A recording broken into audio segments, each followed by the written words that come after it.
pues buenas tardes y gracias por venir a Charcaún a este acto de presentación del libro Dos Patrias, que es continuación de uno anterior, que está también ahí, que sale en las calles nuevamente, que narra la vida de un niño de la guerra exiliado a la Unión Soviética, que es el padre del autor, narra la vida y peripecias de Tino, que es el padre de Pablo. Están Pablo Fernández Miranda, Carolina García Fernández Miranda, que lo mismo tiene algo que ver, y Pilar Nova, que es la presidenta de la Asociación de Descendientes del Exilio. Carolina es periodista de Televisión Española y Pablo es el autor. No tengo muchos más datos, la verdad. Bueno, es verdad que es una novela, pero es una novela pues, un tanto peculiar. Hay este tipo de género que se está trabajando como entre ficción, histórico, ensayo, etc.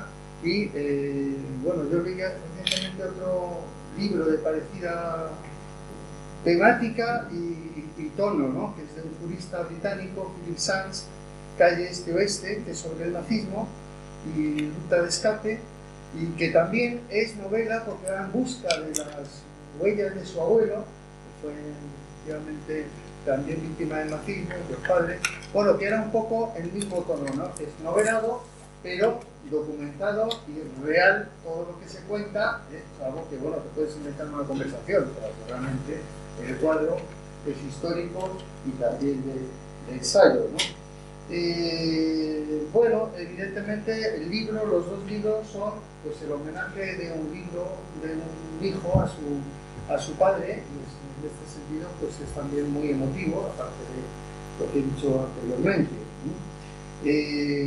En la vida de Tino pues también se refleja de alguna manera la vida de esos colectivos de casi 3.000 niños que salen en las mismas circunstancias y que muchos de ellos vuelven a España luego los años 50, los años 41 y bueno, pues se encuentran con un entorno hostil, con la ley penal de la policía, con interrogatorios y con un entorno también pues como bajo sospecha, con esa perspectiva de sospecha, ¿no? Así que se encuentran en un país que ya no es la madre patria, sino la madrastra patria, como en algún comentario he leído, efectivamente.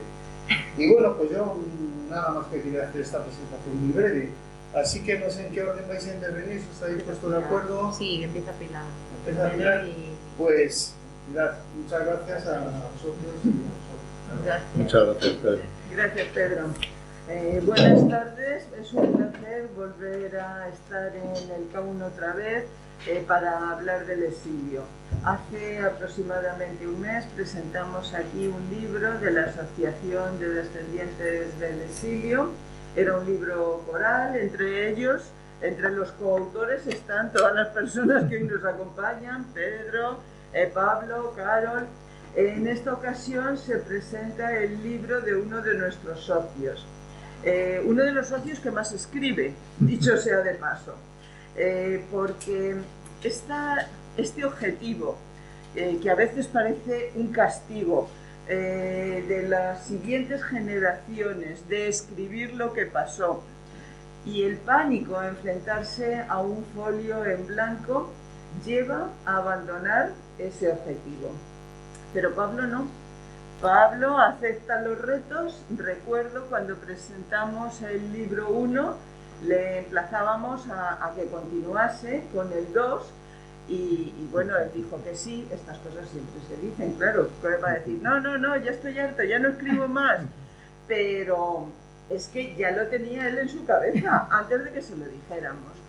Lo cual significa que, bueno, no es que sea el autor de los libros, es que es un escritor. Y como sigas así en el futuro, te vemos con un premio importante. Bien, como se pueden imaginar, para mí es un gran placer el que se sigan publicando libros del exilio, porque el exilio es el gran desconocido. No es que lo diga yo porque represento a los descendientes del exilio, es que así lo dice el secretario de Estado de la Memoria Democrática y yo se lo agradezco. En muchas de sus intervenciones siempre dice: los verdaderos huérfanos de la memoria son los exiliados. Y es verdad. Por otro lado, se está escribiendo recientemente, en la última década, diríamos, bastantes libros de memoria, pero de todos esos libros que se están escribiendo, un porcentaje muy bajo es del exilio. Seguimos escribiendo sobre la represión en general, sobre las cárceles, que es muy necesario, ojo, es muy necesario, pero de toda la producción el exilio se lleva una cuota muy, muy pequeña. Por eso es doblemente de agradecer que a Pablo le guste tanto escribir y lo haga. A mí el libro primero me gustó mucho y me supo a poco. Y por eso, pues, me ha resultado tan grato que tuviese una continuidad. No sé si va a haber un tercero, le retamos otra vez, porque va a decir que sí. No sé. Es un libro que combina, yo ya lo decía en la presentación del primero, combina la novela histórica, la investigación. Este libro tiene mucha documentación en la que también ha participado Carol, de los archivos de Alcalá, de los archivos de Salamanca, es decir, que tiene una documentación histórica de fondo muy importante. Está novelado, pero además hace también entrevistas, cánticos populares, poesía, hace un poco de todo, los géneros literarios, y es muy difícil combinarlos. Cómo se engarza un género con otro género. Bueno, pues esto lo complica todavía más, porque habla del pasado y del presente, y va pasando de un lado a otro en el tiempo, pero lo complica todavía más porque no está escrito por una persona, sino por dos. Carol también tiene sus intervenciones. En definitiva, lo que han hecho los dos autores que tenemos aquí es un puzzle tremendo, pero lo han resuelto muy bien, les va a gustar mucho. Y además parte de un tema tan enternecedor como son los niños. Hay los niños de la guerra. Los niños de la guerra, que a ellos no les gusta, los que todavía viven, que los llamen así, son niños de Rusia. Esa palabra que hoy es difícil de pronunciar, pero que ellos siguen reconociéndose como niños de Rusia. Porque además, niños de la guerra, había otros, todos los niños que fueron evacuados, por ejemplo, a Bélgica, también a Inglaterra, a Holanda, etc. Estos dos libros tratan de los niños de Rusia. ¿Y cómo era el exilio para estos niños? Pues a mí me gustó mucho algo que ha recogido Pablo al final de su libro, porque quiso terminar así y me parece de justicia que lo hiciese, y se lo voy a leer. Habla de, al final en la página 372, habla de un libro colectivo que escribieron varios de estos niños y lo titularon Nosotros lo hemos vivido, y es una autobiografía en la que ellos participan. Y al final del libro, nosotros lo hemos vivido, decían estos niños, porque llegamos llorando y nos consolaron, porque llegamos sucios y nos lavaron, porque no llevamos nada y nos lo dieron todo, porque se quitaban el pan de sus bocas para compartirlo con nosotros, porque nunca nos sentimos extraños en su tierra, porque compartimos muchos miedos, penas y alegrías bajo el mismo cielo y sobre el mismo suelo, porque mezclamos con ellos nuestra sangre en los campos de batalla y en los hogares de la paz. Yo creo que lo dice todo. ¿Qué fue Rusia para aquellos niños? Y cuando hablamos de Rusia, hago extensión, lógicamente, a otros países, incluido Ucrania, y otros países que recibieron también a los niños. El exilio en los países del este, todo aquello que se llamó el telón de acero, fue muy particular. Tenía un perfil muy determinado, porque por una parte estaban los niños que continuaron allí, no pudieron regresar a España en el 39, pues, por razones obvias, claro. Los militares que estaban allí entrenándose, sobre todo en la zona de Azerbaiyán, los pilotos tampoco podían volver. Además, allí llegaron los militares, sobre todo vinculados al Partido Comunista o al PSUV, pero también llegaron algunos sefardíes reclamados por comunidades como por ejemplo en Rumanía. Las brigadas internacionales que habían estado aquí, sobre todo Hungría, Checoslovaquia, Polonia y Serbia, organizaron una acogida para los exiliados republicanos. Por tanto, es un exilio que se diferencia mucho de otros exilios. Además, lógicamente, de la distancia. No es lo mismo pasar la frontera andando que llegar a la Unión Soviética con tantas vicisitudes como tuvieron. Se habla siempre del exilio en la Unión Soviética o en Rusia, pero no fue mayoritario. El país que más exiliados recibió fue Checoslovaquia, un 35% de los que fueron a países del este, seguido por Polonia un 26% y por Hungría un 21%, pero siempre se generaliza hablando de el exilio en Rusia. Bueno, pues este variado colectivo, como todo exiliado, la meta es volver, lucharon. También me gustaría hacer referencia a una parte de la lucha, que ahora mismo no me acuerdo en qué página es, pero la idea sí que la tengo.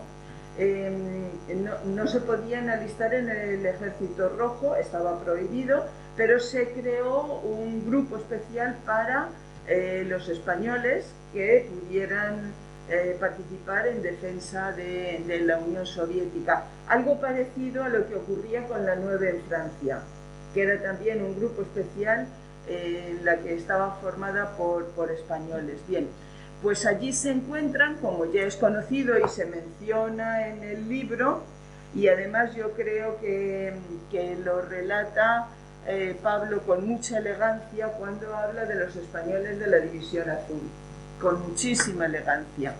Y además con comprensión, porque esto es lo que voy a decir un poco de memoria, corrígeme si no, porque no recuerdo en qué página lo tenía señalado.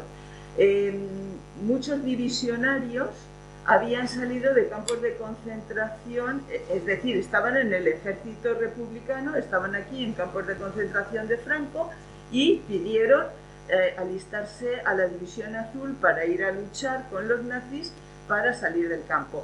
Cuando están allí, desertan y se van al ejército popular ruso, ¿no? Entonces se les tilda de traidores. Y el libro lo dice, no fueron traidores en absoluto, querían estar donde debían estar. Capítulo, que tiene un par de páginas, me parece de una profundidad y de una elegancia tremenda.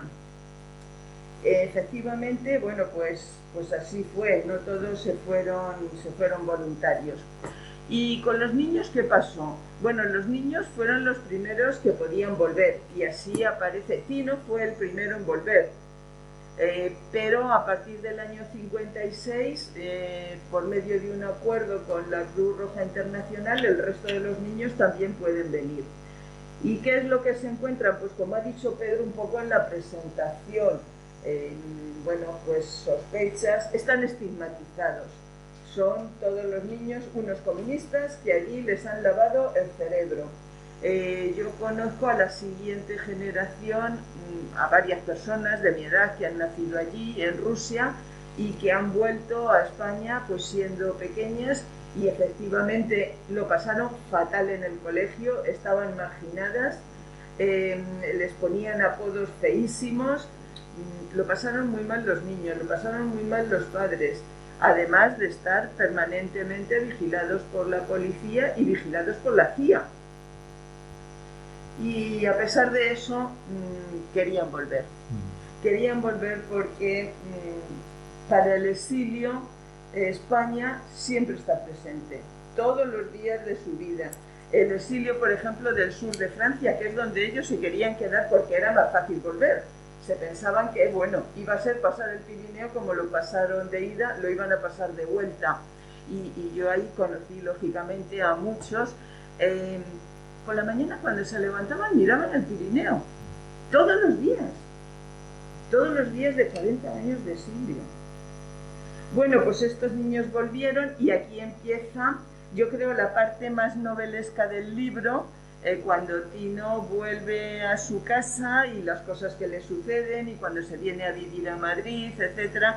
Esa parte también es muy bonita, muy familiar y creo yo que más novelesca. Antes de empezar la charla, alguien comentaba, un experto que hay en la sala, un experto sobre Rusia, también profesor de ruso, decía que, claro, hubo matrimonios mixtos y cuando decidieron volver a España, sobre todo las mujeres, si eran rusas, estaban horrorizadas, porque, claro, el primer país del mundo que tuvo embajadora, el primer país del mundo que tuvo ministra, el primer país del mundo que las mujeres estaban en el ejército, el primer país del mundo que tuvo una mujer cosmonauta y de repente llega a España y le dicen que no puede hacer absolutamente nada si no es con el permiso de su marido. No, por extensión le ocurría a las españolas, pero es que las españolas no habían vivido en otras condiciones. Mujeres que venían todas con formación, además una formación buena, sobre todo técnicas, también médicos, etcétera, y se encontraron que esto era un erial, que era una cosa espantosa. Y ahí, bueno, pues se empezaron a plantear, tanto los niños como muchos matrimonios mixtos, como los hijos de los matrimonios, el que se volvían a la Unión Soviética. Tino no, Tino se quedó y bueno, supongo que para alegría de su familia y de los relatos que aquí, si no, no estamos aquí. Si no, no estaríais aquí, efectivamente. Y yo quiero decir poco más. Este exilio dejó grandes aportaciones en la Unión Soviética, no solamente porque se crearon instituciones españolas como las que existen todavía, el Centro Español de Moscú, donde se aprende el idioma, la gastronomía, la cultura, etc., sino que a mí me decía en una ocasión un miembro de la Embajada de Rusia que habla un perfectísimo castellano, además un castellano muy culto, que decía, yo lo aprendí con el exilio. Y bueno, esto sorprende un poco porque se tiene la idea que esto sucedió en México, que en México el exilio creó editoriales, creó universidades, etc. Pero también lo hizo en la Unión Soviética. Me decía que, bueno, que de la Unión Soviética, de los escritores conocían los del siglo de oro, que los estudiaban en la literatura universal, pero que gracias al exilio conocieron a los contemporáneos, la riqueza de toda la generación del 27. Lo conocieron gracias al exilio. Y bueno, quiero terminar diciendo que lean el libro, lógicamente, que está muy bien documentado, muy bien documentado. Esto es un defecto que tenemos los profesores de universidad, empezar el libro por la bibliografía. Pablo, sobresaliente, si tuviera que calificarte como alumno mío, un sobresaliente, porque efectivamente tiene una bibliografía amplia y rica. Incluso algunas obras que llaman la atención porque no están tan directamente relacionadas con el tema, tangencialmente sí, pero no tanto con el tema, también las ha leído. Y lo último publicado, porque el libro es del 21 y ha incluido incluso bibliografía que se ha publicado a finales del 20, es decir, que el libro debía estar casi ya haciendo las revisiones cuando todavía estaba introduciendo bueno, pues algunas notas más actuales. Y bueno, la postura de Tino, muy valiente, tanto como niño de la guerra como cuando falsifica la edad para luchar contra los nazis, como cuando vuelve a España, esa dignidad, esa entereza para enfrentarse a las injusticias, como cuando escriben una carta al ministro, que bueno, casi provoca una sonrisa decir, pero ¿cómo se atrevieron? ¿Cómo se atrevieron a hacer eso? Bueno, pues este era el valor de la gente del exilio. Yo había tomado una nota de otro libro donde entrevistaban a Violeta Uribe, también exiliada en la Unión Soviética, y cuando le preguntaban por España, ella decía el cielo de España. Sí, sí. Muy significativo también, el cielo de España.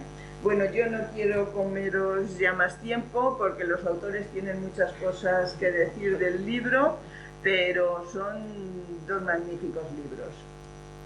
Muchas gracias, Pilar.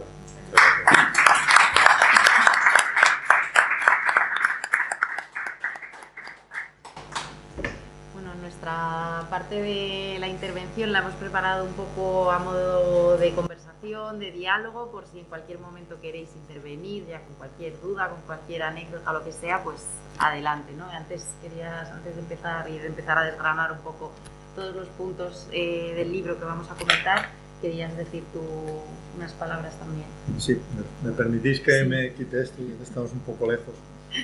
Sí, era, bueno, lógicamente agradeceros que estéis aquí, agradecer tanto a Pedro López, al Club de Amigos de la UNESCO, y a Pilar, pues la presentación, bueno, Pedro coordinado para que se pueda hacer el acto y la presentación, y bueno, a Pilar, ¿qué voy a decir después de todo lo que ha comentado, ¿no? Y bueno, pues además les quiero agradecer a los dos que como coordinadores del libro al que ha hecho referencia de Talento y Exilio 2, porque hubo un primero, como han comentado, porque nos dieran la oportunidad, tanto a Carolina como a mí, para escribir alguna de las semblanzas que aparecen en ese libro de personas exiliadas en la URSS, ¿no? Y también quiero agradecer a Pilar pues sus palabras, sobre todo pues en la que además se ve y me agrada que como presidenta de descendientes del exilio, pero también como profesora, que se le nota perfectamente que empieza los libros por el final, mirando la bibliografía, que te pone tareas, como escribir un segundo libro, pero también la generosidad pues de disculpar los errores y centrarse y comentar la parte positiva. O sea que te agradezco especialmente esta presentación, ¿no? Eso es lo que quería simplemente comentar. Bueno, pues yo antes de empezar ya a preguntarte un poco todo, para ir desgranando ahí parte por parte del libro, quería decir también unas palabras, ¿no? Que yo creo que sí que definen mucho un poco la esencia de este libro, de Dos Patrias y de todo lo que está en él, ¿no? Yo creo que al final todo lo que hay dentro de este libro es una acumulación de recuerdos, de tiempos vividos, y ya no solo por la historia de Tino, de mi abuelo, ya todas esas historias que están dentro y que al final están muy conectadas entre sí, porque es una etapa que al final todos estos niños vivieron juntos y superaron todos juntos. Entonces es un libro que yo creo que pone nombres y apellidos a las cifras, que muchas veces cometemos el error de quedarnos en la superficie, ¿no? Y en este caso yo creo que se da pie a que todas esas historias pues de alguna manera no caigan en el olvido, ¿no? También una historia, bueno, muchas historias de superación, porque al final, bueno, pensar ahora en todos los niños no acompañados que salen de países en conflicto o con una situación parecida, pues cuesta mucho imaginarse, ¿no?, que puedan tener esa fortaleza para continuar con sus vidas y al final pasar esa etapa de su vida de esta manera. Yo creo que eso está muy bien reflejado en este libro, también en el primero, ya no solo en este caso concreto con la historia de Tino, ¿no?, que deja al margen todo ese odio o ese rencor, ¿no?, que se puede sentir en un momento dado por al final en parte haber perdido una parte de su infancia al verse separado de sus familias y de lo que conocían hasta ese momento. Entonces yo creo que aunque hay muchos puntos en común, ¿no?, dentro del libro, tienen también muchas diferencias. Sí, vamos a ver, hay un hilo conductor, ¿no?, que es la disculpa, que es Tino, ¿no?, y que efectivamente es un homenaje, como bien decía Pedro, pero pienso que si exclusivamente hubiera sido un homenaje, hubiera sido una cosa mucho más breve, mucho más dedicada pues a Carolina, a Sergio, que también es su hermano, mi sobrino, y fue un poco la disculpa para en realidad hablar de la trayectoria de los niños de Rusia. Hay más libros de los niños de Rusia. Los protagonistas, en algunos casos, escribieron. Hay en la bibliografía no menos de 6 o 7 libros, muy autobiográficos todos ellos y excelentes porque es de los protagonistas, ¿no?, de Nieves Cuesta, de Manuel Arce. Este libro yo creo que, bueno, un poco lo que decía precisamente el hijo de Nieves Cuesta en una de las presentaciones en Asturias, que ellos son asturianos, decía que quizá la diferencia es que no está escrito por los protagonistas, no es autobiográfico y de alguna manera, en vez de ser lo que ha vivido el que se pone a escribirlo, es un conjunto de lo que vivieron el colectivo de los niños de Rusia, ¿no? El primer libro efectivamente es mucho más lo que tú decías, la infancia, los que salen, ¿por qué salen?, ¿no?, que es una pregunta que mucha gente se hace, ¿cómo, ¿por qué salieron? ¿Por qué esas madres que les...? Y bueno, es una reflexión de múltiples situaciones, que fueron múltiples, ¿no? Luego, como allí les educan en la infancia, algo que para todos ellos, prácticamente yo diría que todos ellos es una época feliz dentro del trauma de no estar con la familia, en la que se sienten protegidos, educados, haciendo actividades deportivas. Y luego cuando Alemania invade, y ahí hay una situación distinta en la que hay vivencias muy distintas, pero que se pueden dividir en dos grandes grupos. Uno, los que por edad combatieron, tenían 17 años, 16, 18, no falsificaron, como en el caso de Tino, la edad para poder combatir, y los que fueron evacuados, que son precisamente los libros autobiográficos, porque de aquellos que combatieron, yo pienso que como libro no hay tal. Sí que hay escritos, por ejemplo, pues el que tradujo el profesor Encinas, que está aquí, que es la emigración española en la Unión Soviética, de Patiaski, creo que se dice así, algo parecido. Y ahí sí que hay referencias a los niños que combatieron, pero son referencias dentro de unos capítulos. También el que escribió Daniel Arasa, pero que está más sobre la mayor parte de combatientes, que fueron no los niños entre comillas, sino los que provenían del exilio, al perder la guerra, los republicanos, los que acaban en la Unión Soviética y que combaten, ¿no? Y dentro de eso sí que hay un par de capítulos en el que habla de los niños combatientes, entre ellos también habla de Celestino Fernández Miranda, de Tino, ¿no? Pero un libro como tal en el que se hable de esos combatientes, yo creo que no había, hasta donde yo conozco, no había. Tampoco de ese grupo que al combatir le hacen prisioneros en Karelia, en Finlandia, y acaban en los campos de concentración. De los campos de concentración prácticamente tampoco había nada.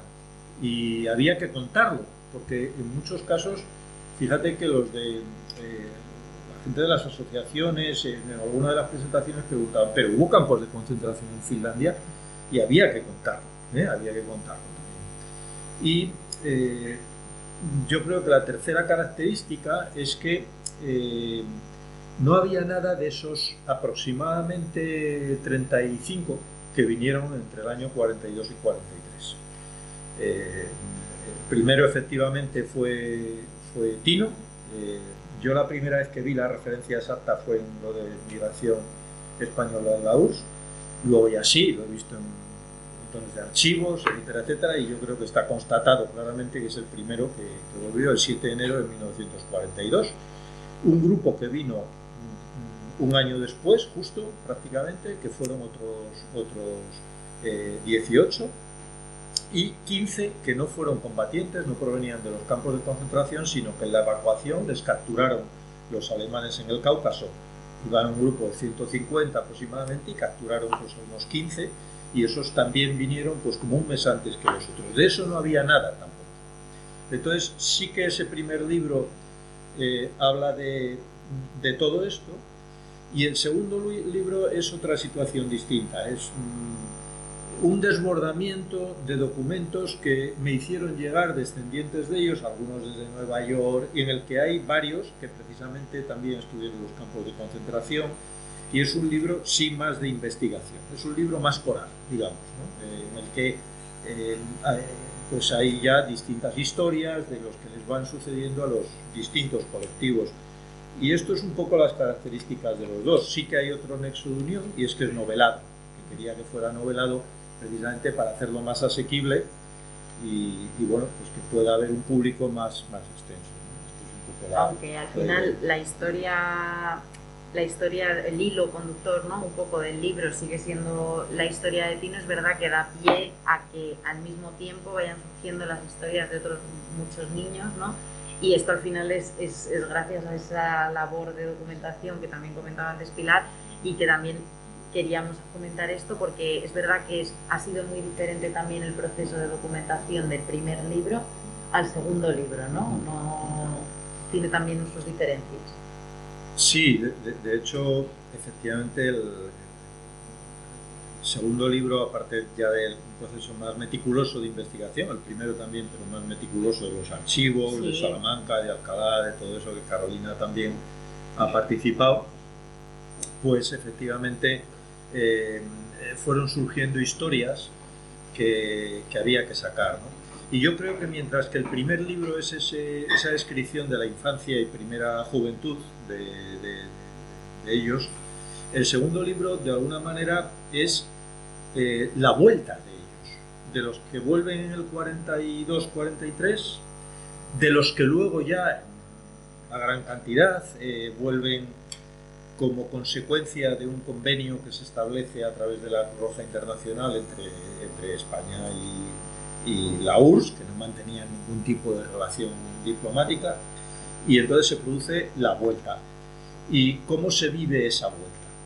Es un poco lo que también había que contar, aparte de contar esas historias de combate, de esa novena equivalente a París, de esa unidad que se forma, que además que eso está formado no por los niños sino por los mayores, por los republicanos, y que además le ponen a proteger el Kremlin en Moscú cuando está amenazado, y piensan que pueden llegar los alemanes. O sea, lo que les encomiendan es mucha tela, ¿no?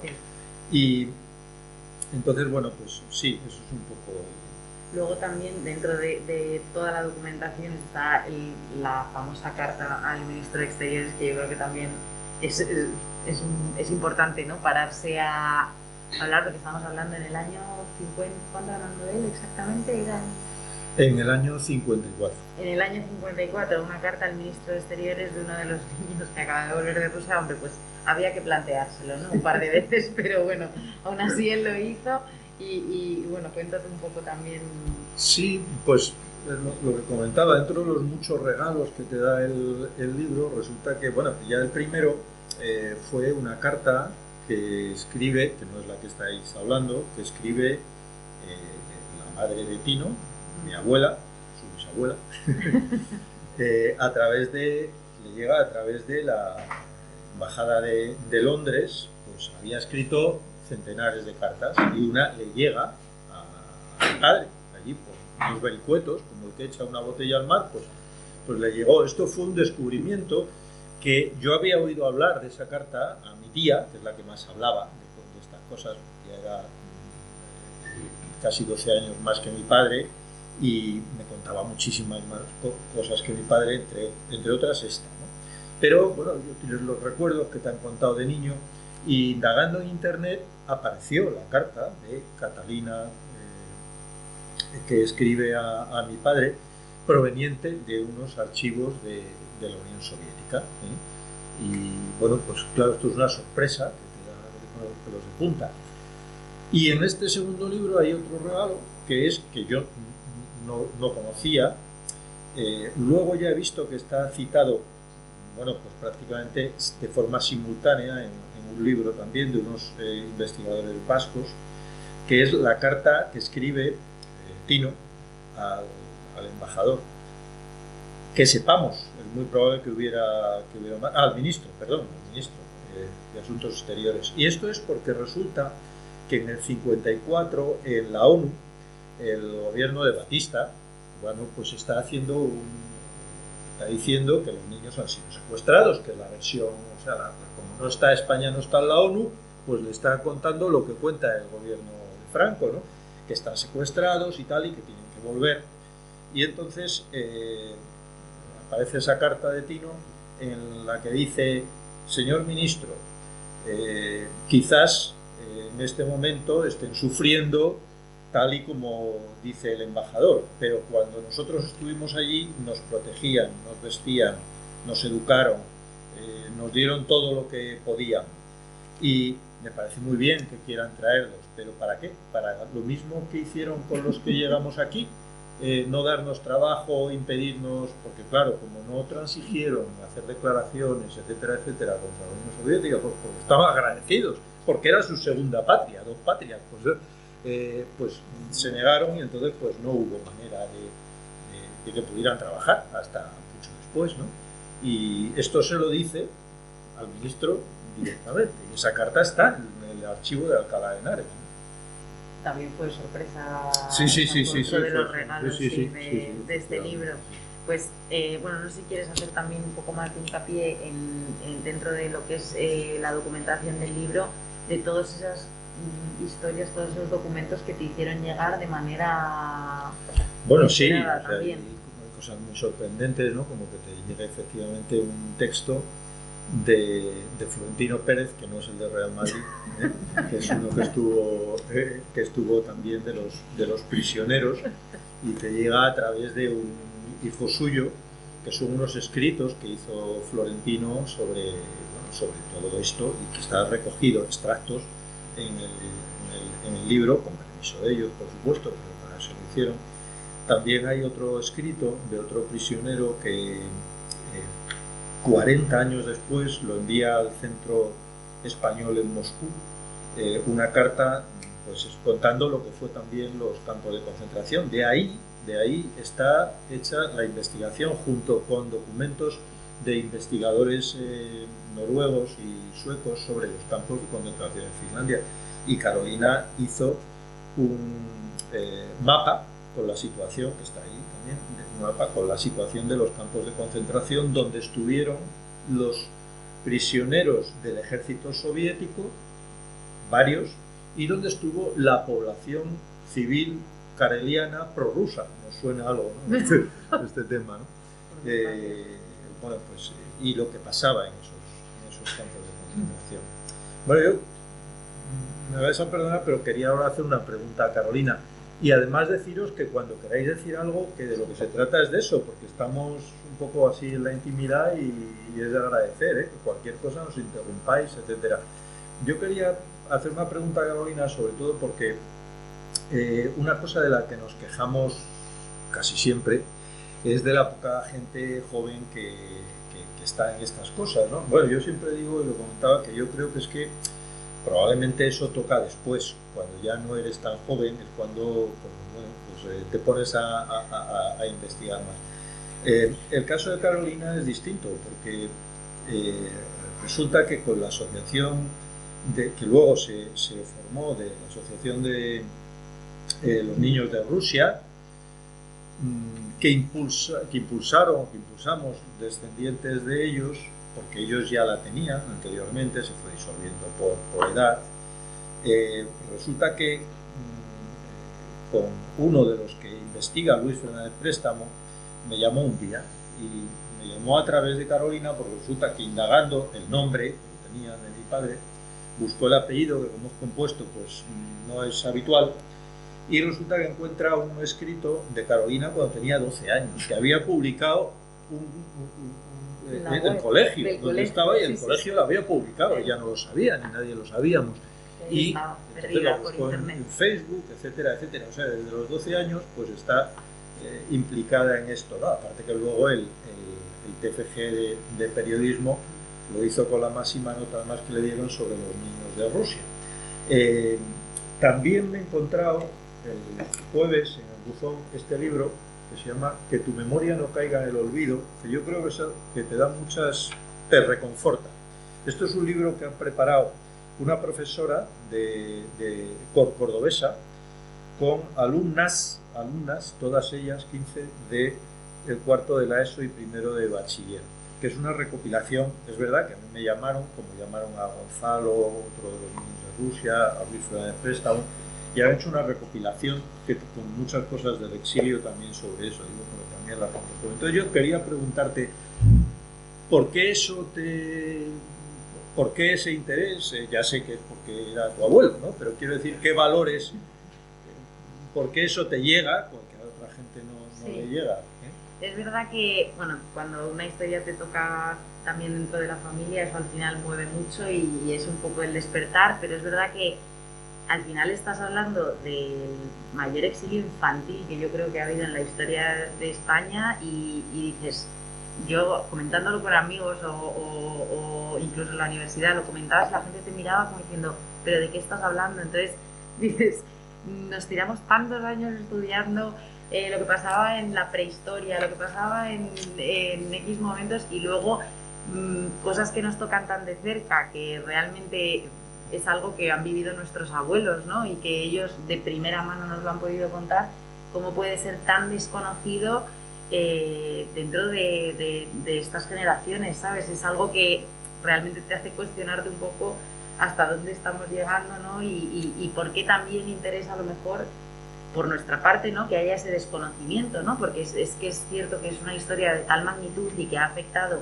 a tantas personas, porque ya no es solo lo que vivieron ellos allí, es que luego sus familias lo trajeron consigo y al final pues yo creo que los descendientes es algo que llevamos también muy dentro, ¿no? Y que al final lo vives como un poco con esa frustración de decir por qué estas cosas caen en el olvido, porque bueno, tampoco es cuestión ni de hacer héroes, porque ellos no querían ser tampoco ningunos héroes, simplemente pues al final el curso de sus vidas cambió por algo que ellos en ningún momento eligieron, ¿no? Y con la magnitud, con el impacto que eso tuvo en sus vidas, pues hombre, que durante tantos años se hayan tenido ya incluso en democracia, ¿no? Como lo llevaban tan adentro, que aunque ellos estuvieran tan orgullosos de aquello que bueno, que les había al final dado otra vida que en ningún momento esperaban, pero que era ya parte de su identidad, al final les ha acompañado tantos años, pero lo han tenido que llevar muchas veces en silencio, ¿no? Entonces yo creo que también es un poco el papel, ¿no?, que podríamos hacer ahora estas generaciones, y es que todas estas historias, pues al final, que gracias a libros así no caigan en el olvido y se puedan seguir conociendo con el paso de los años, ¿no? Yo creo que eso es un poco a mí lo que más me tira, ¿no?, a seguir también con todo esto y que todo esto se sepa. Y bueno, quizás... Sí. No, adelante, claro. No, mira, aprovecho un poco para meter baza. Pues haces bien. Como son los que he leído el libro, quería decir algo. Me pasé el libro hace unos días, generosamente, los 2 libros, pero ya sin tiempo, Llevo unas semanas de una cantidad de trabajo que Lo he empezado, pero lo que estás comentando, yo estoy a la Complutense, la Facultad de Ciencias de la Comunicación. Entonces, la resistencia, bueno, el silencio que se ha impuesto, que es una política de Estado, sobre todo el tema de exiliados, de maquis, sí, como no sabe, porque no puede saber. Pero en mi facultad había mucha resistencia a enfrentarse a un TFG o un TFM del tema de la memoria histórica. Entonces, bueno, el primero que se hizo ahí, tengo el orgullo de haberlo dirigido y es de ahora una diputada de Madrid, Manuela Bergenol. Es un trabajo sobre memoria histórica. Vino a mi despacho, me contó que había ido a la ciudad archivística, que yo no voy a archivística, tengo una serie de archivos, que vino a mí, todos sabemos por dónde andamos, y entonces vino a mí, se lo dirigí, me lo agradeció muchísimo. Y ya eso rompió un poco el asunto y ya hay varios trabajos ahora mismo, estoy dirigiendo dos TFMs que tienen que ver con uno que es la represión de bibliotecas en Galicia y otro ahora no recuerdo lo que hizo. Pero bueno, que se va rompiendo ese muro, porque la universidad ha sido también muy reticente a estos temas. Pero bueno, se va rompiendo. Mira, ahora que lo dices, a mí también es cierto que sí que me tocó lucharlo también, porque desde hace pocos años, según las medias, según las notas, te asignan, ¿no?, un profesor de una materia u otra, y a mí me acuerdo que me tocó Derecho, no sé si te acuerdas, y bueno, comentándolo con el que fue al final mi tutor, me dice, pues tendremos que ir a hablar con la vicerrectora, porque claro, se sale un poco y digo, hombre, se puede adaptar, hay muchas partes de Derecho, de diplomacia, ¿no?, con toda la parte del embajador y demás, pero no, de primeras no les hizo tampoco mucha gracia que yo lo tuviera tan claro, ¿no?, por dónde lo quería tirar, y que al final digo, oye, toda la vida queriendo hacer periodismo para poder hacer algo relacionado con esto y ahora no voy a poder hacer el TFG de esto, pero bueno, al final salió adelante y les encantó, o sea que también fue gratificante también. Pero aquí estaban... Sí, yo quiero preguntaros que si habéis visto la documentación de exteriores sobre el tema de los campos de concentración en Pilar. Sí, de la documentación que hay, ¿dónde?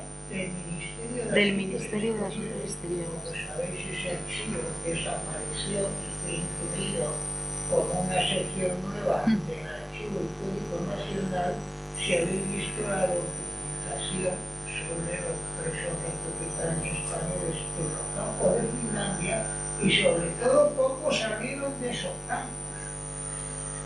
Pues en concreto... Porque es muy importante el tema, porque aquí jugó el papel principal en que salieran de los campos y volvieran a la Unión Soviética fue nada más y nada menos que el autor de Malvin, de corte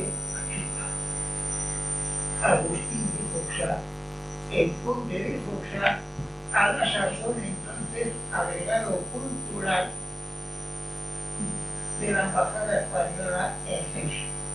Como consecuencia de estas gestiones, muchas de las cuales fueron hechas motu propio por Foxá, pues Franco se lo agradeció apartándolo del cuerpo diplomático y no se volvió a hablar más de este autor. Es decir, realmente hay que tener en cuenta que es muy importante. Hay un expediente, yo lo tengo fotocopiado, todavía no publicado, porque lo quiero meter cuando las circunstancias sean más oportunas en el tercer tomo del corpus diplomático hispano-ruso, que quiero hacer de 1905 a 1931, pues evidentemente es muy interesante y os invito a que lo echéis un vistazo, porque realmente merece la pena ver este tema. Bueno, con Agustín de Foxá. Respecto al tema te tocaba la última ponencia, pues evidentemente que se pudo escribir de un país en el cual 83 años después de acabar la guerra civil, el franquismo no solamente sigue siendo legal, las Cortes no lo han condenado, no han ilegalizado a los testigos, a mis esconderse, a sus hombres. Pues evidentemente, ¿cómo se van a preocupar de que en los colegios se empiece a estudiar la historia contemporánea, donde justamente termina con la guerra civil o incluso con la propia monarquía de Alfonso XIII? Es decir, se trata fundamentalmente de una labor legislativa y hay que hacerlo vía voz y que sea obligatorio, que se den los programas enteros y que se preparen a los profesores para impartir esa nada más. Como muy bien ha dicho el compañero de periodismo, es decir, sí, el trabajo que venimos haciendo en la Facultad de Filología contracorriente desde hace 40 años. Sí, es como que siempre se quiere pasar un poco de refilón, ¿no? Por todos estos temas se pasa un poco por encima, pero no se llega a estudiar como a lo mejor puedes estudiar otras. Aquí también estudia la dama del perrito, estudia a Guerreras, pero no les preguntes quieren aborto. No, y bueno, llegas a segundo de bachillerato sin saber prácticamente. ¿Quién era Mayakovsky? Todo eso me digan a mí en 4 años que era Claro. Pero además con un hándicap importante, no puedo hacer con ellos literatura comparada, porque es que no solamente desconocen a los autores rusos, sino es que no han leído El Quijote de la Expedienta, Santa Teresa de Jesús, las dos.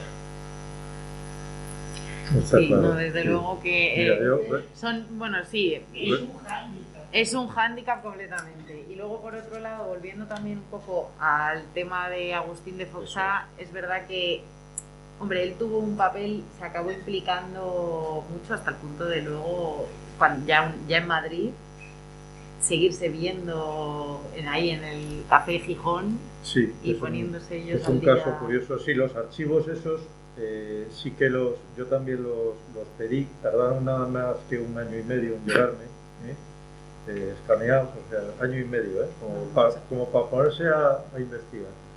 Bueno, el caso es que, digo, como para sacarlos a tiempo, menos mal que estuvo la pandemia por medio y dio tiempo, hay cosas de esos archivos. Está el interrogatorio que le hicieron a Tino en la embajada de Finlandia, parte está aquí también.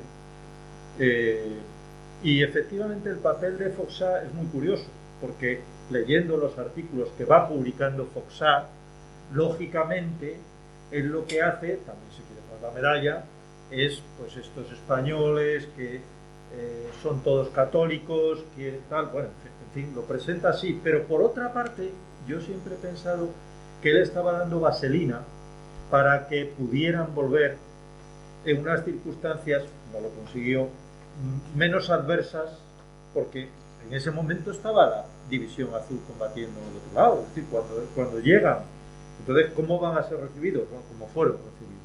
Pero él está intentando, y de hecho, una cosa que me ha sorprendido, no sé, o que me ha gustado, es que tanto los dos escritos a los que he hecho referencia antes, el de Florentino y el de otro que envía ese escrito al Centro Español de Moscú, en los dos casos reconocen el buen trato que les dio Foxá.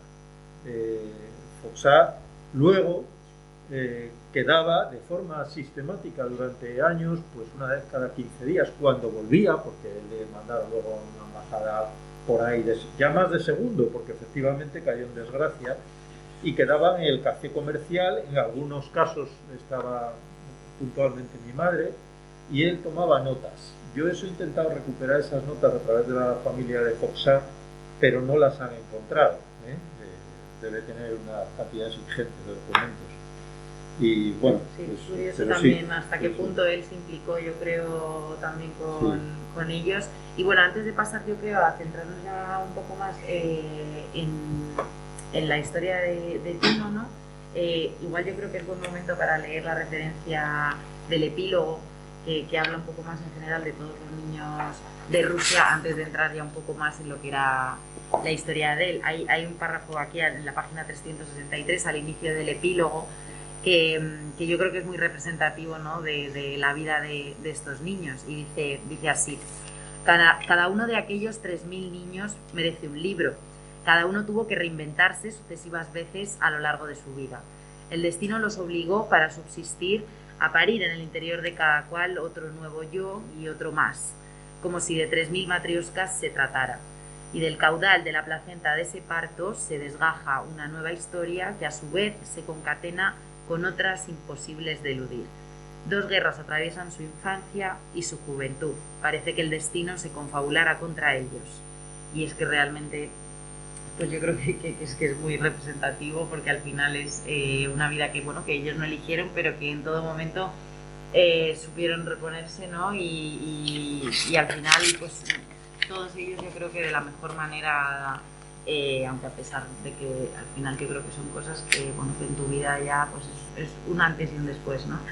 Y bueno, también, no sé si quieres pasar ya a la parte que le comentábamos un poco también, Sí.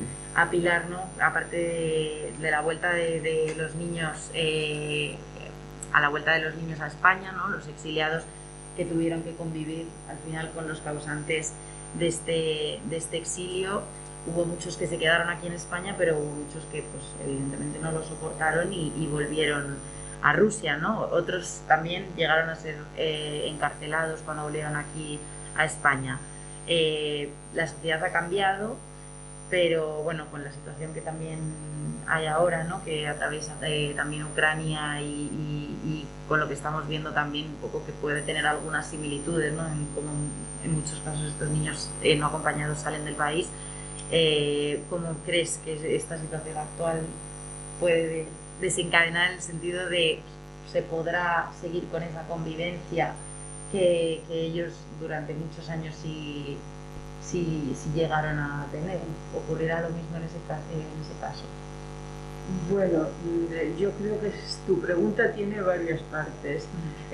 La primera parte hace alusión a la vuelta de los niños y la vuelta al exilio. Como en un momento ha comentado Pablo, dos patrias. Esto es común en todo el exilio. El exilio es de aquí y de donde estuvo, en el exterior. Y no se les puede poner en la tesitura de elegir. Están en los dos sitios, el que les expulsó y el que les acogió. Es un poco respondiendo a tu primera pregunta. Respecto a las similitudes con lo que puede estar sucediendo ahora, yo creo que no las hay. La prensa se ha ocupado mucho en tratar este tema. Personalmente creo que la prensa está tratando muy mal la situación que está ocurriendo ahora en la geopolítica, que va mucho más allá de ese pequeño perímetro en el que se están centrando de Rusia y Ucrania. Es mucho más lo que está implicado. Hoy, por ejemplo, en El País había un chiste muy bueno del Roto, que bueno, que no se puede decir que sea chiste, es periodismo del bueno, donde decía, no sé si lo han visto, ya tenemos al bueno, ya tenemos al malo, ahora nos falta por conocer al director de la película. Pues yo creo que lo dice todo. Entonces no hay que circunscribirse a Rusia-Ucrania, es mucho más lo que está sucediendo. En cuanto a los paralelismos que puede haber con lo que está sucediendo y lo que sucedió con la República, yo creo que es una comparación malintencionada. ¿Por qué? Porque lo que se quiere es reescribir la historia. Y estamos trabajando desde hace décadas para escribir la historia real. No nos la reescriban ahora. Eso no hablo como asociación, estoy hablando personalmente, ¿no? Pero si me centro más en la pregunta que hacías entre las similitudes, porque para ver las similitudes de los niños de Rusia y los niños de Ucrania hay que ver qué pasó antes de que diese lugar a la salida de los niños. No existen similitudes.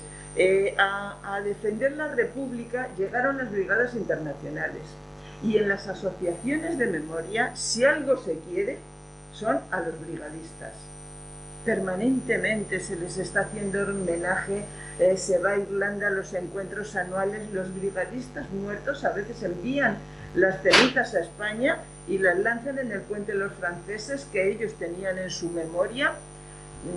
Ucrania no tiene brigadistas internacionales, es un ejército paralelo que los más atrevidos llaman mercenarios. Entonces no hay ese paralelismo ahí.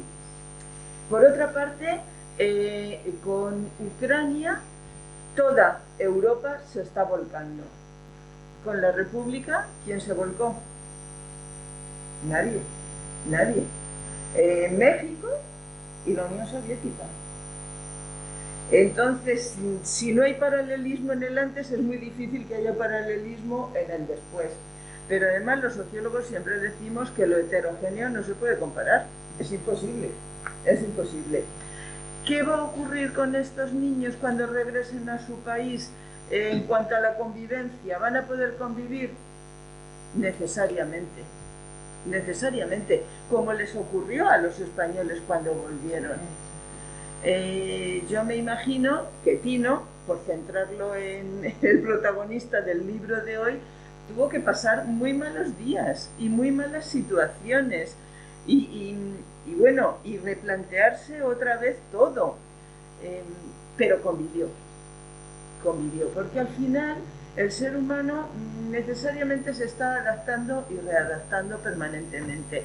Y cuando estos niños vuelvan a Ucrania, pues tendrán que volver a sus vecinos, a ver a sus vecinos en España. ¿Cuántos exiliados llegaron a sus lugares de origen y se encontraron con los que lo habían denunciado? Y con los que lo habían expropiado, claro, porque denunciaban a un rojo para después quedarse con su casa, con sus tierras, y los volvieron a ver y tuvieron que convivir con ellos. Va en la condición humana. Sí. O sea que ahora quizás en muchas ocasiones no lo vemos de tal manera, ¿no? Como ocurría antes. No sé cómo... Sí, yo, fíjate, un poco, tú nos marcas un poco el tiempo para no estar aquí. Sí, no, yo fíjate, con lo de la convivencia, aparte de lo que está en el libro, que es un poco, bueno, la familia de mi madre era una familia de militares, en el que uno de los hermanos tuvo la división azul, y se ha convivido, se ha convivido. Pero aparte ya sin lo que describe el libro, que habla de eso, porque me parecía que había que hablar de eso en la vida del que vuelve, ¿no? Del exiliado que vuelve. Pero es que surgen cosas todos los días. Esta tarde he estado viendo una exposición de las cimas del mundo, me parece que se llama, cimas de España o algo así, que está... creo que habéis estado vosotros también, que está basado en las fotografías de Félix Méndez. Félix Méndez fue presidente de la Federación de Montaña y de la Escuela de Montaña muchos años, y era un hombre de falange, ¿no?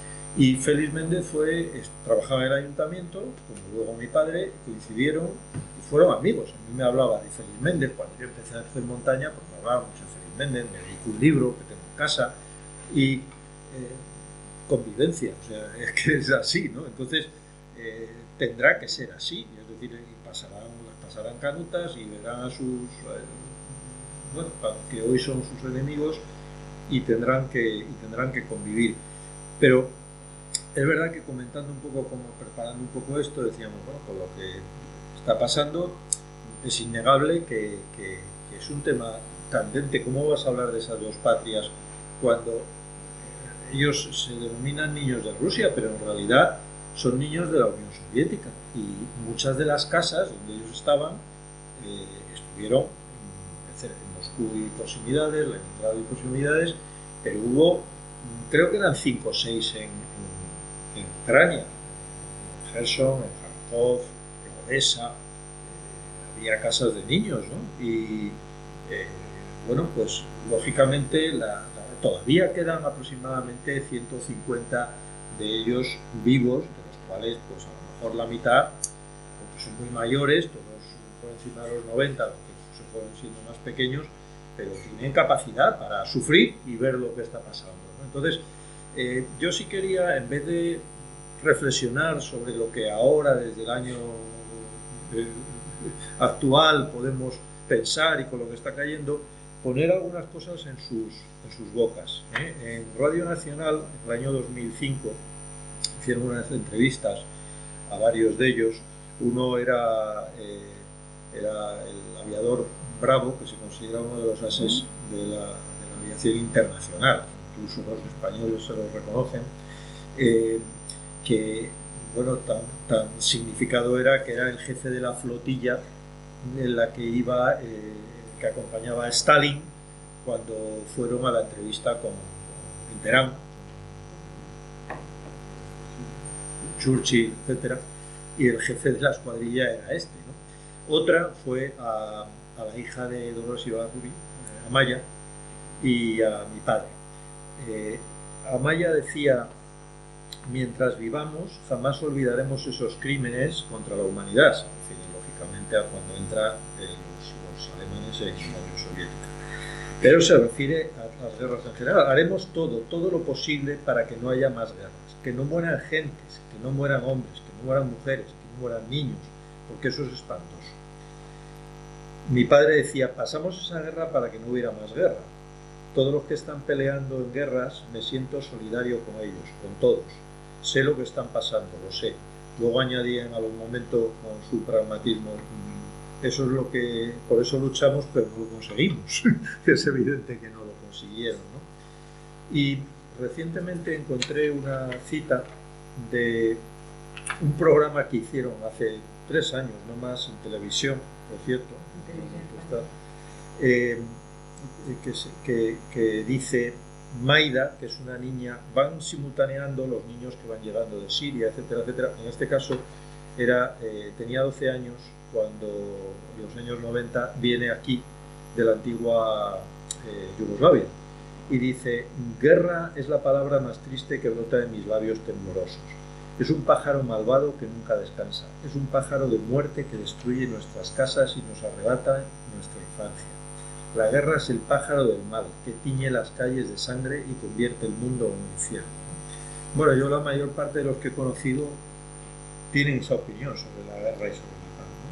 Me parecía que era reflejar un poco lo que ellos, cómo ven ellos la guerra, ¿no? Otra cosa es que, como decía, no lo conseguimos porque es evidente que los intereses creados pues son los que producen lo que producen.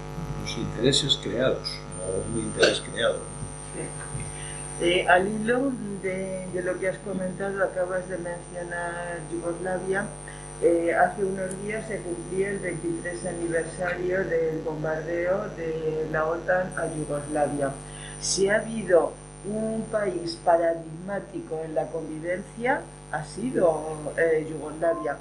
Prácticamente todos los matrimonios son mixtos, de serbio con bosnio, de bosnio con croata, mayor ejemplo de convivencia. Bueno, pero alguien me pone un WhatsApp esta mañana diciendo: eso eran efectos colaterales, esto de ahora son crímenes de guerra, o sea, de técnica jurídica o vete a saber, ¿no? No, pero yo iba a comentar que en algún momento me habéis hecho recordar, claro, me levanto la habilidad internacional, ¿no? En mi facultad hicimos un proyecto de investigación sobre brigadistas hace 10 años, y bueno, eran entrevistas que luego era el proyecto de tratamiento documental, como lo que no voy a contar ahora. Pero en esas entrevistas, bueno, realmente es que eran personas de una madera que yo ya no sé si hay, estas generaciones. Y recuerdo, porque se me quedó grabado, ¿no?, de un brigadista mexicano que he olvidado el nombre, tendría que repasarlo, ¿no? Bueno, es un niño mexicano de padres bien ricos, tal, que se va el verano del 36 a estudiar a París con unos amigos de los padres, de visita. Va, claro, en julio del 36.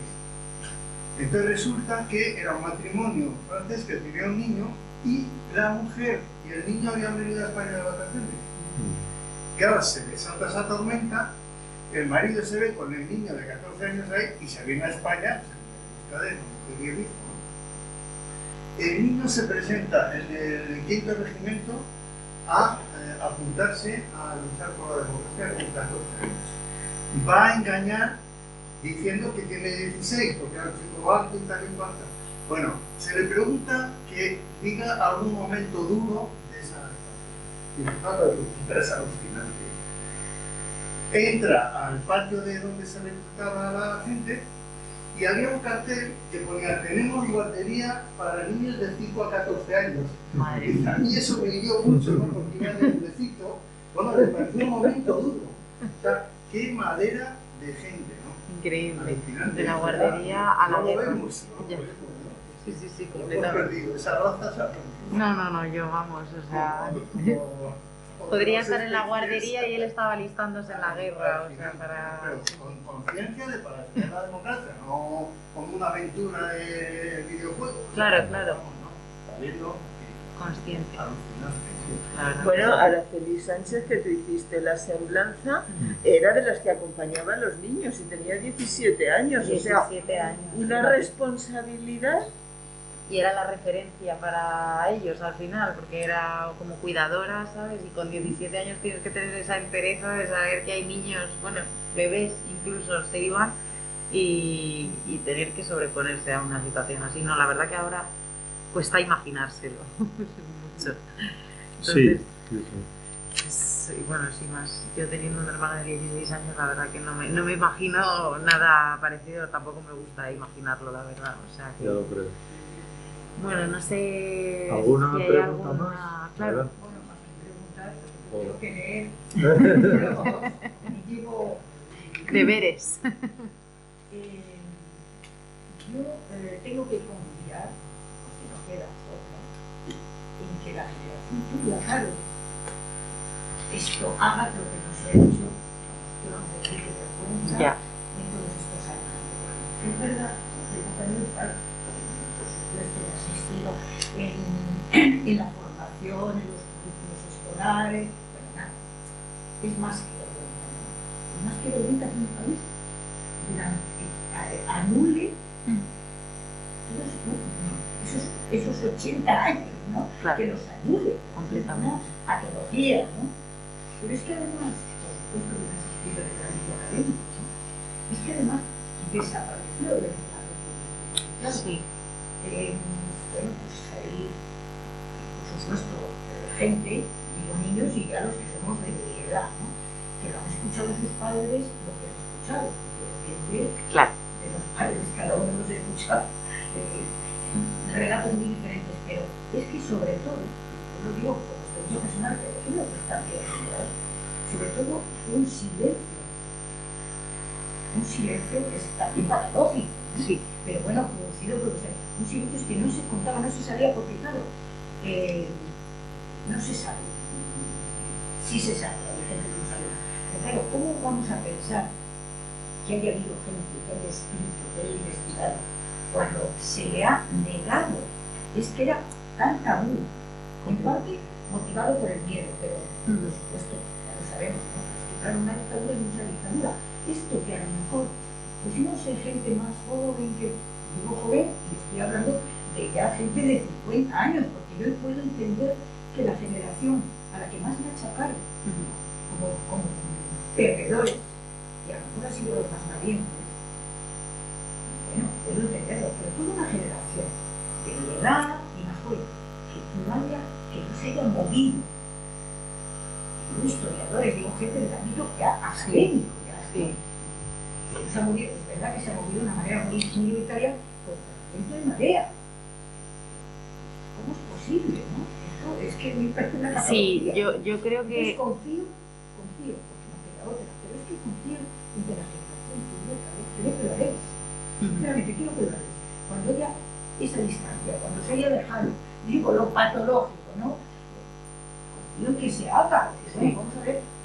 historia de nuestro país, a una vez que pasó de esta época a esta época, como es que no, como es que sí. Así yo confío de todo, Sí. pero confío en tu publicidad, no sé, me queda otra, ¿no? Es verdad que yo creo que se ha querido pasar de todo esto al no saber nada, ¿no? Al desconocimiento absoluto, y por eso muchas veces es como algo que comentas y al final todos tenemos un abuelo, un familiar, alguien que evidentemente que lo han vivido y que incluso han estado en esa guerra, o sea, es algo que nos toca muy de cerca, pero a la vez como no lo hemos escuchado, no lo hemos tenido tan de cerca, porque en ningún momento, a no ser que en mi caso pues en tu familia lo tengas y se hable y sea algo recurrente, pero es cierto que al final ha sido el desconocimiento lo que ha hecho que a lo mejor ahora tú esto lo hables y dices, no, porque yo tenía un familiar que estaba como una cosa de bandos más de lo que ha sido historia reciente, ¿no? de nuestro país. Y entonces es cierto que bueno, pasar de todo lo que fue esa época a intentar que a través de una ley con la transición directamente que se olvide antes de cerrar las heridas, ¿no? Y de reconfortar a muchísimas familias que por desgracia todavía tienen a sus familiares en fosas comunes y repartidas por toda España, pues son cosas que yo creo que queda mucho también por delante. Pero bueno, yo en el fondo también espero que con el tiempo al final pues se pueda ver de otra manera, ¿no? Sí. Yo, al hilo de lo que habéis comentado de lo que pasa en España, de esos niños de la guerra de Rusia, yo soy enfermera y en el año 2000 acudí el año móvil a una casa de unas personas de 70 años, mayores, una casa humilde, en Carabanchel, con muy poca luz. No sé si le veía un siglo, había no sé, acudimos allí y nos cuenta que la mujer dice, es que nosotros somos niños. Bueno, de mis cuatro compañeros nadie sabía nada, nadie no oído hablar de ellos, Es espectacular. más que yo. Y hice 4 o 5 preguntas y mis compañeros me decían, como cállate, estamos en otra cosa, esto no hay que hablar, ¿no? Y ellos llevaban poco tiempo aquí, habían vuelto después de la jubilación y no conocían el sistema. Nosotros aparecemos de noche, vestidos con un uniforme, con un aparataje, y ellos desconfían de nosotros. Porque aquí íbamos, ¿por qué tanta gente, por qué tantas preguntas? Ya. Aquí no pasa. Cuando yo leo que había esta charla, leo de las 2 partes, digo, no querían. Yo creo que se lo debía venir aquí, porque esas cosas no tenían de todo. Esta partida desconocía, les hacía daño, no entendía. Y por mucha buena voluntad que nosotros le echábamos, ellos no sabían recibirlo. Claro. Me quedó muy impresionante y yo creo que debería aquello y por eso. Es que eso, Fácil. esta generación los que vienen en ese último momento, lo describía uno muy bien, uno de ellos, decía, la guerra civil nos jodió la infancia, la invasión alemana nos jodió la juventud, la posguerra, y la caída del muro con todo lo que ocasionó nos jodió la vejez, porque claro, ahí volvieron muchos porque se quedaron sin pensión directamente, y entonces pues aprovecharon que había un hueco que se peleó mucho, les dieron 200 euros de pensión, aquí no creamos que a los que vinieron en ese época y no habían cotizado, y sí, y esos últimos que vinieron ya con goteo y tal en esos años, pues efectivamente eso era, vinieron a poder seguir comiendo y poco más. Así es. La verdad que claro, al final unas personas que volvieron ya después de la jubilación, pues claro, ellos... En ese momento que dijo el Claro. Sí, Y a claro. raíz de eso fueron un goteo ahí también de bastantes, de bastantes. y la España que recordarían, pues claro, ya no era la España... Pero, o sea, lo impresionante es que de 4 profesionales que estamos en la vida de España y que éramos cultivados, y solamente quería hablar de esos niños, pues, Sí, a mí... Pero los demás, o sea, temor, miedo, claro, no nos contar la historia. Nadie se da miedo de Alfonso XIII para adelante también habla. Sí, totalmente, sí. A mí es algo que me sorprende. Ese Alfonso XIII de Carabanchel existía, ¿no? Claro. ¿En qué año sucedió? Sí, sí. 2000, más o menos. Sí. Pero más que menos como que es de mal gusto. O sea, Sí. Sí. Sí. Es porque te amarga la paz esa que nos dan. Es un tema incómodo. Por eso yo creo que es patológico. Sí, totalmente. Es que lo de buscarse la vida no solo que tuvieron que hacerlo primero de la guerra. Yo me acuerdo que sin ser un niño de la guerra, sino simplemente un becario que fue a estudiar a la Unión Soviética en el año 80 y volví en el 85. Eran todo temas, una persona diciendo y recuerdo que cuando llegué el maestro de arte, que luego compartiría licenciado, pues me dijo la buena señora María Magdalena, pero su nombre es Martínez Segolaza, del paso del Prado 28. Tiene usted que echar a lucir todos los programas de las asignaturas por un intérprete jurado. Yo en una millonésima de segundo calculé que eran 44 programas cada programa, con 50 páginas, dije, opinión y cuarto de la época. Entonces me quedé mirando a la señora el 2 de julio del 85, que se murió, y dije, mira, no tiene problema. Los programas de las asignaturas de la USA están considerados materias secretas, claro, pero si no de la beca. Y le dije, digo, eso se puede arreglar si el señor Marabal, el ministro, escribe una carta a su colega ruso. Se me quedó la señora mirando y me dijo, anda hijo, déjame, que ya te llamaré.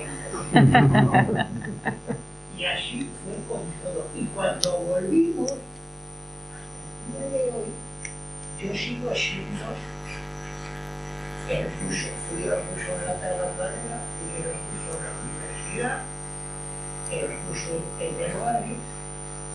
Bueno, ¿cómo era Que es increíble, ¿no? Sí. Y eso es lo que estábamos comentando con ahora. Sí. El milagro de cómo nuestros niños de 6 3 años son bisnietos de un niño de la guerra que salió del puerto de San Luis del año 36 y aterrizó en Ucrania. Se casó con una siria, la hija de ellos se casó con un ruso, y así pues tenemos todo ese chocolate dentro de la familia. Y que realmente la historia lo que ha ido haciendo es rompiendo todas las barreras de pueblos y de territorios para acabar globalizando la familia. Completamente. Sí, bueno, lo que comentaba hasta que les identificaban incluso en el carnet de identidad como rojos peligrosos al volver aquí a España. O sea, que es que sí, estaba, vamos, a la orden del día. Y bueno, ya si no hay nada más, queríamos cerrar con una poesía que, bueno, es de Carmen Castellote. ¿Y la quieres leer tú? No. Sí, Adelante. vale. Sí. Bueno, dice así: caminos, kilómetros de tiempo, nada puede apartarme de la guerra, de sus muertos escondidos en mi infancia. Y la vida nada sabe de este hoyo abierto aquí en mi corazón.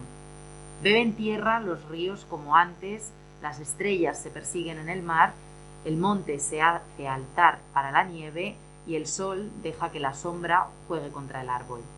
Todavía los niños juegan a la guerra y la flor es asombro y soledad. Es tarde y quiero dormir, pero la noche está llena de muertos. Quizá el miedo, sus alas nocturnas. ¿Acaso es la guerra? Quiero ser manos, muchas manos, para matar la oscuridad.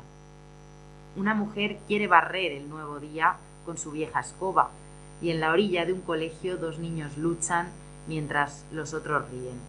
Ya nadie habla de la guerra. ¿Qué hago con los muertos? Creo que es...